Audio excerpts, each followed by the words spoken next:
A lei, a lei pervertida. A lei, e com ela todas as forças coletivas da nação, a lei, digo eu, não só se desviou de seu propósito, mas é aplicada para perseguir um objetivo diretamente contrário. A lei, digo eu, não apenas se desviou de seu propósito, mas se aplicou à busca de um propósito diretamente contrário. A lei que se tornou o instrumento de toda a ganância, em vez de ser o freio dela. A própria lei cumprindo a iniquidade que se destinava a punir.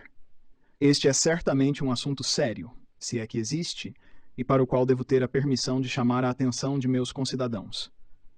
Temos de Deus o dom que para nós contém todos eles, a vida física, intelectual e moral. Mas a vida não se sustenta sozinha.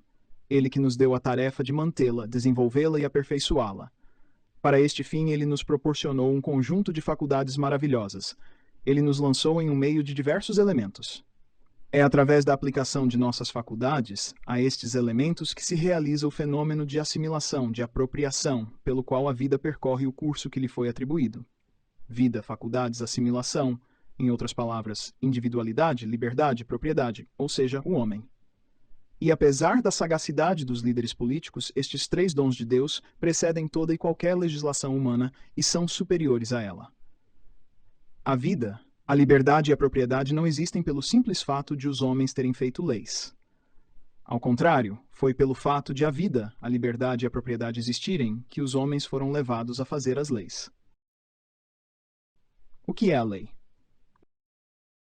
O que é então a lei? Como já disse em outro lugar, é a organização coletiva do direito individual de autodefesa. Cada um de nós certamente tem, da natureza de Deus, o direito de defender sua pessoa, sua liberdade, sua propriedade, já que estes são os três elementos constitutivos ou conservadores da vida, elementos que se completam e não podem ser compreendidos um sem o outro. Para que servem nossas faculdades senão uma extensão de nossa individualidade? E o que é propriedade senão uma extensão de nossas faculdades? Se cada homem tem o direito de defender, mesmo pela força, sua pessoa, sua liberdade, sua propriedade, vários homens têm o direito de dialogar entre si, de concordar, de organizar uma força comum para prover regularmente essa defesa. O direito coletivo tem assim seu princípio, sua razão de ser, sua legitimidade no direito individual.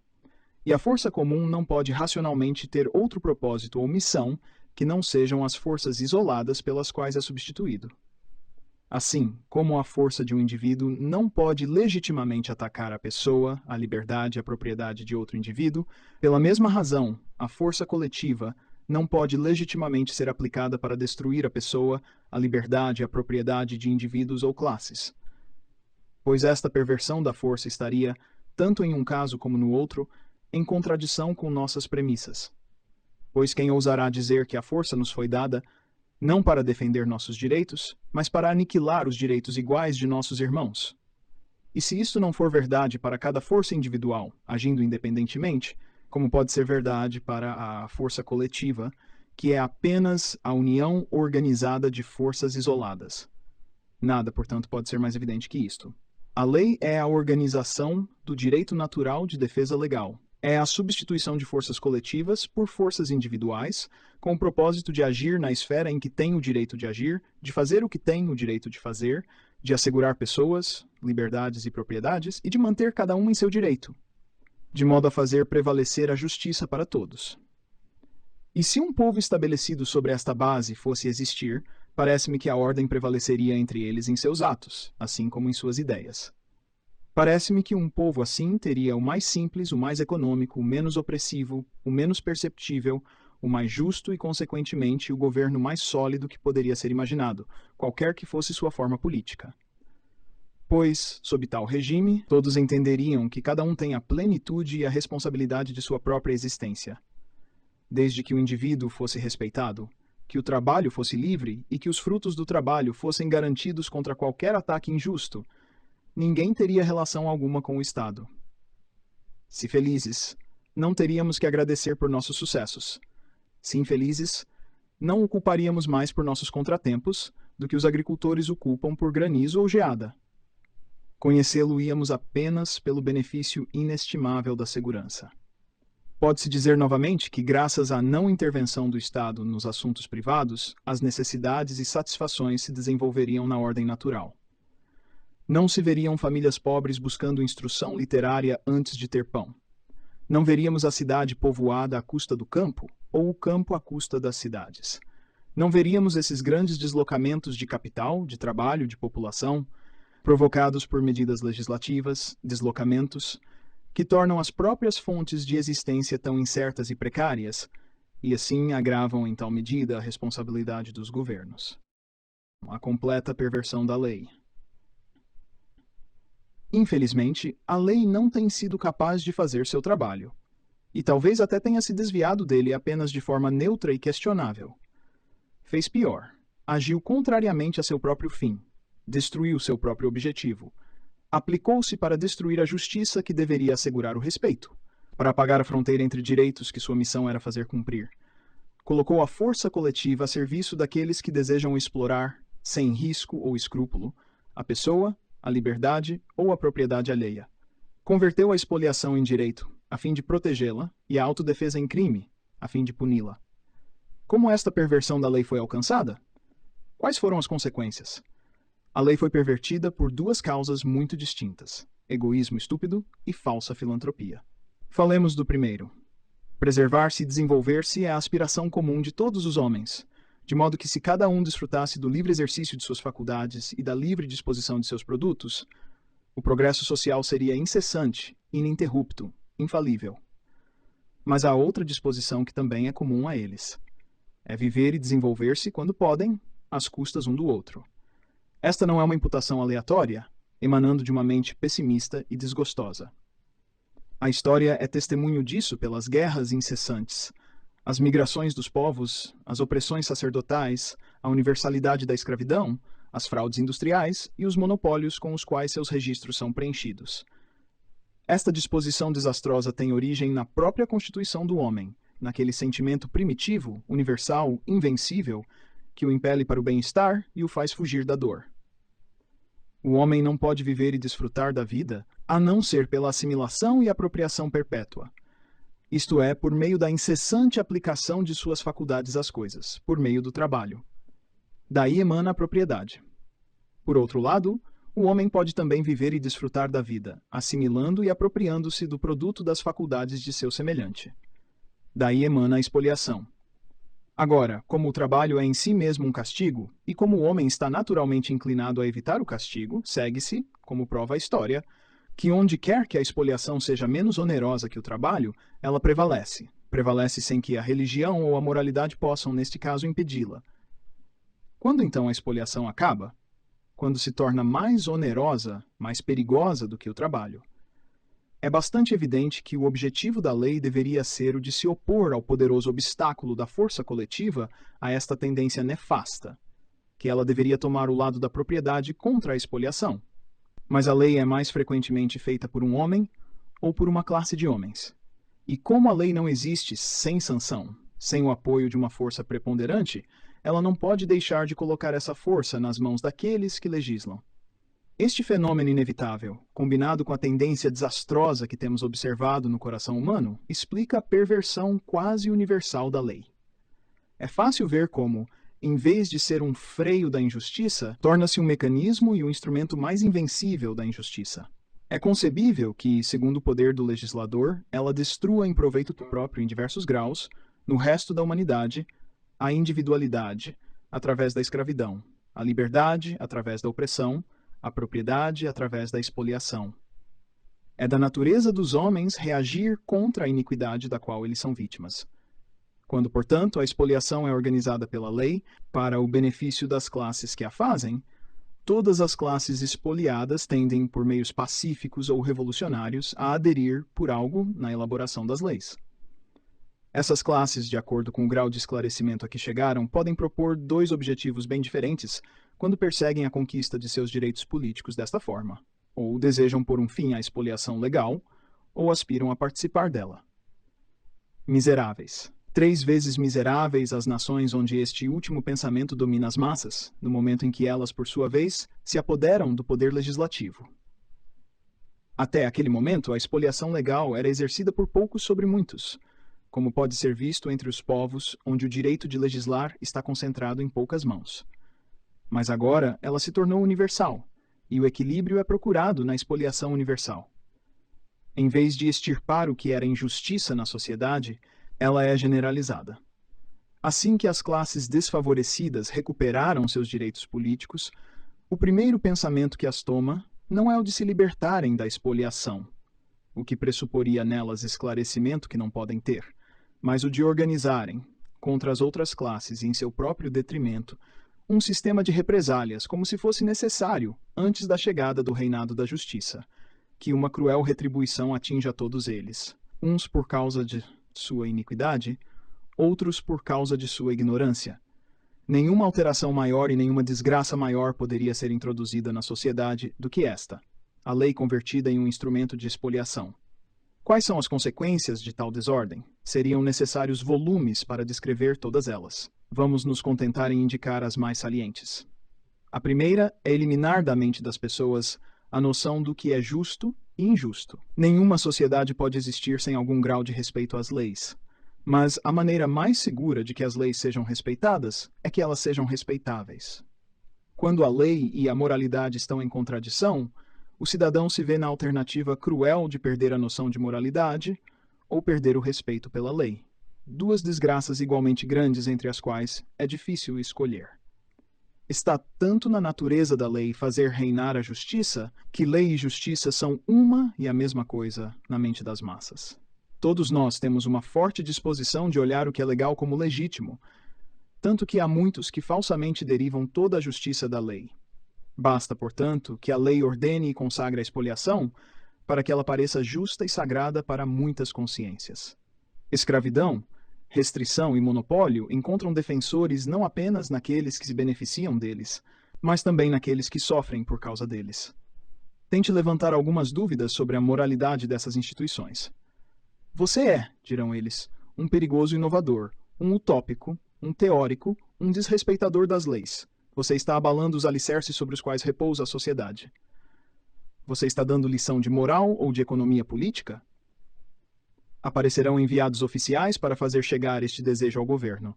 Que a ciência seja doravante ensinada, não apenas do ponto de vista do livre comércio, da liberdade, da propriedade, da justiça, como tem acontecido até agora, mas também e especialmente do ponto de vista dos fatos e da legislação, contrária à liberdade, à propriedade e à justiça que rege a indústria francesa.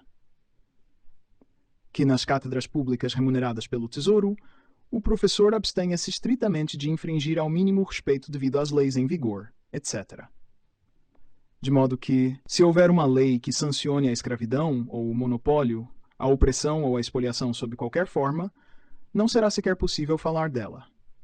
Pois como se pode falar dela sem minar o respeito que ela inspira? Além disso, a moralidade e a economia política terão que ser ensinadas do ponto de vista desta lei, ou seja, supondo que é justamente por esse mesmo fato que se trata de lei. Outro efeito desta deplorável perversão da lei é dar às paixões e lutas políticas e, em geral, à política propriamente dita, uma preponderância exagerada. Eu poderia provar esta afirmação de mil maneiras. Limitar-me-ei, a título de exemplo, a compará-la ao tema que recentemente ocupou a mente de todos, o sufrágio universal. O que quer que pensem os seguidores da escola de Rousseau, que se afirma ser muito avançada e que eu acredito ter 20 séculos, o sufrágio universal, tomando esta palavra em seu sentido estrito, não é um daqueles dogmas sagrados em relação aos quais o exame e até a dúvida são crimes. Graves objeções podem, contudo, ser-lhe feitas. Antes de mais nada, a palavra universal esconde um sofisma grosseiro. Existem 36 milhões de habitantes na França. Para que o direito de sufrágio fosse universal, teria que ser reconhecido para 36 milhões de eleitores. No sistema mais amplo, ele é reconhecido somente para 9 milhões. 3 em cada 4 pessoas estão, portanto, excluídas e, além disso, são excluídas por esta quarta pessoa. Em que princípio se baseia esta exclusão? No princípio da incapacidade. Sufrágio universal significa sufrágio universal da pessoa capaz.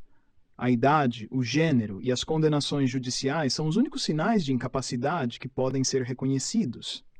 Se olharmos de perto, logo vemos a razão pela qual o direito de sufrágio se baseia na presunção de capacidade. O sistema mais amplo difere a este respeito do mais restrito apenas na avaliação dos sinais aos quais esta capacidade pode ser reconhecida, o que não é uma diferença em princípio, mas em grau. A razão é que o eleitor não está estipulando para si mesmo, mas para todos. Se, como os republicanos da Grécia e Roma reivindicam, o direito de sufrágio tivesse recaído sobre nós com a vida, seria iníquo para os adultos impedir as mulheres e as crianças de votar. Por que os impedimos? Porque se presume que eles são incapazes. E porque a incapacidade é um motivo de exclusão. Porque o eleitor não é o único a assumir a responsabilidade de seu voto. Porque cada voto compromete e afeta toda a comunidade. Porque a comunidade tem o direito de exigir algumas garantias quanto aos atos dos quais depende seu bem-estar e sua existência. A solução está em restringir a função da lei. Eu sei o que pode ser afirmado. Eu também sei o que poderia ser replicado. Este não é o lugar para esgotar tal controvérsia.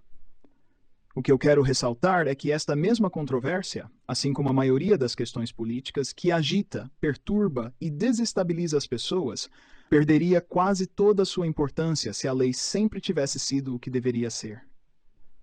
De fato, se a lei se limitasse a garantir o respeito a todas as pessoas, todas as liberdades, todos os bens, se fosse apenas a organização do direito individual de autodefesa, o obstáculo, o freio, a punição contra toda a opressão, contra toda a expoliação, será que pensaríamos em discutir muito entre os cidadãos sobre o sufrágio mais ou menos universal? Pensamos que isso poria em questão o maior dos bens, a paz pública? Acreditaríamos que as classes excluídas não esperariam pacificamente a sua vez? Pensaríamos que as classes admitidas teriam muitos ciúmes de seus privilégios. E não está claro que, sendo um interesse idêntico e comum, alguns agiriam sem muito incômodo para os outros. Mas se este princípio desastroso fosse introduzido, que sob o pretexto de organização, regulamentação, proteção e incentivo, a lei pudesse tirar de uns para dar a outros, aproveitando a riqueza adquirida por todas as classes para aumentar a riqueza de uma classe, às vezes a dos agricultores, às vezes a dos fabricantes, comerciantes, armadores, artistas e comediantes.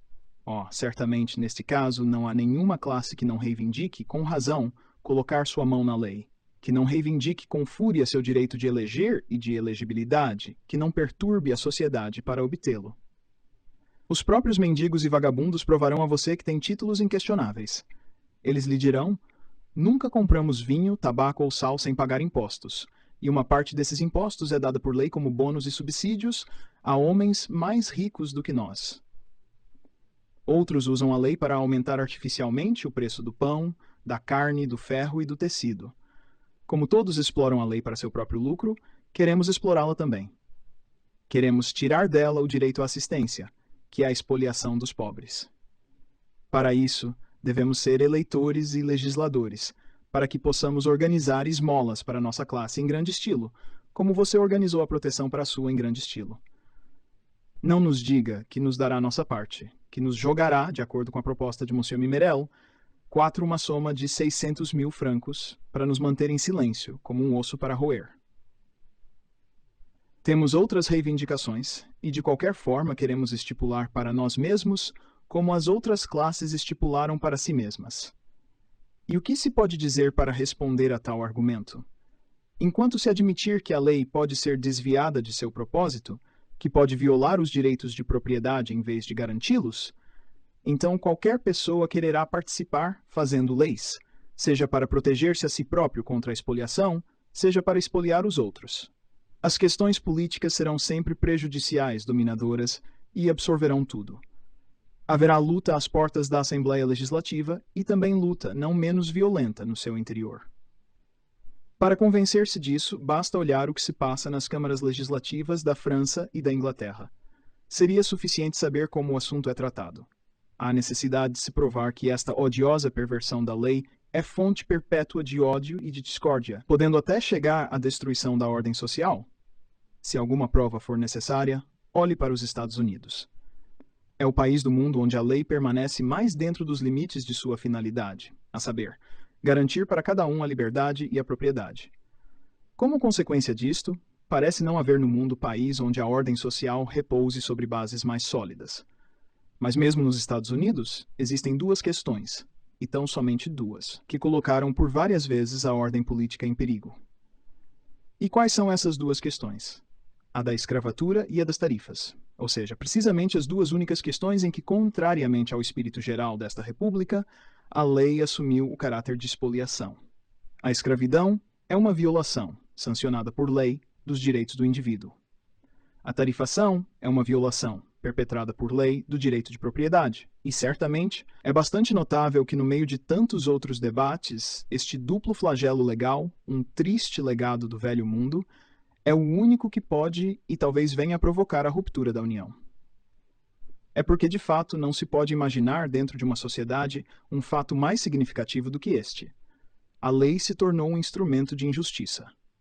E se este fato tem consequências tão formidáveis nos Estados Unidos, onde é apenas uma exceção, o que dizer de nossa Europa, onde a perversão da lei constitui um princípio, um sistema? Duas espécies de perversão. O Monsieur de Montalembert, ao adotar o pensamento contido na famosa proclamação do Sr. Carlier, dizia: é preciso combater o socialismo. E por socialismo acredita-se que, segundo a definição do Sr. Charles Dupin, ele queria dizer expoliação. Mas de que expoliação estava ele falando?